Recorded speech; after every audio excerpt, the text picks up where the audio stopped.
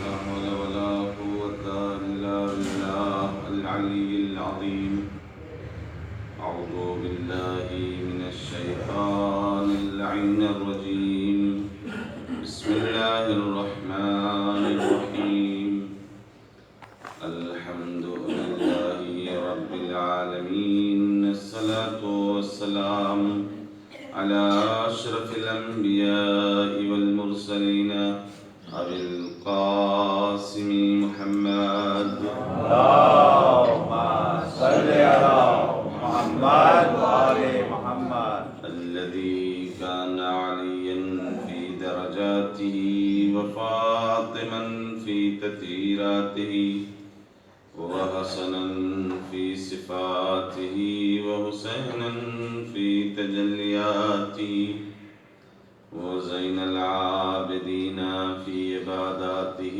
وباخرا في علم الأولين والآخرين بمعلوماته وصادقا في أقوال وكاذبا على جميع الأحوال ومتمكنا في مقام الرضا جوادا كفه عند العطاء وهاديا إلى سبيل النجاة وعسكريا مع الغزاة ومهديا إلى طرف الحق صلوات اللهم صل على محمد وآل محمد وآل الطيبين الطاهرين المعصومين المظلومين ولعنة الله على أعدائهم أجمعين رب اشرح لي صدري ويسر لي أمري واحلل عقدة من لساني يفقهوا قولي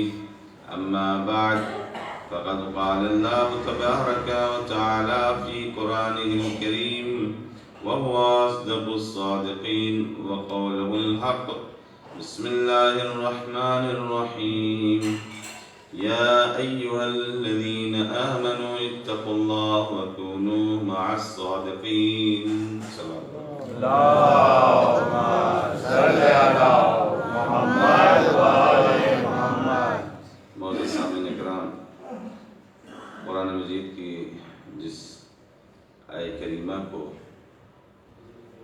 اپنا سرنامہ کلام قرار دیا ہے، مشہور آیت ہے جس میں ارشاد ہو رہا ہے اے ایمان والو ڈرو، تقوی اختیار کرو اور سچوں کے ساتھ ہو جاؤ، وَكُونُوا مَعَ الصَّادِقِينَ، سچوں کے ساتھ ہو جاؤ۔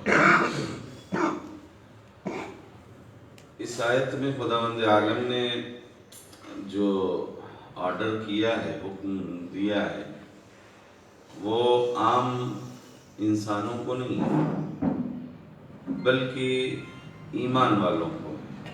اس کا مطلب یہ ہے کہ جو رتبہ حاصل ہو چکا ہے اس کے بعد مزید کوئی اور رتبہ بڑھانا ہے۔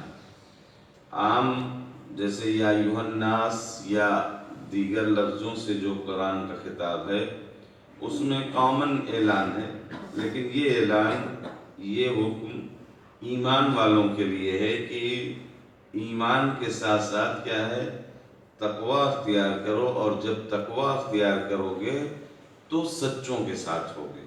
اب وہ سچے مجھ سے بہتر آپ جانتے ہیں کون ہیں، روایات کے مطابق دیکھیں ہماری زندگی یا ہمارا وجود کچھ حیثیت نہیں رکھتا اگر کچھ ایسے سچوں سے وابستہ نہ ہوتے، یعنی ہماری زندگی، ہماری حیات عدم تھی، نہیں تھی، ہوئی جو ہے وہ انہی سچوں کی وجہ سے۔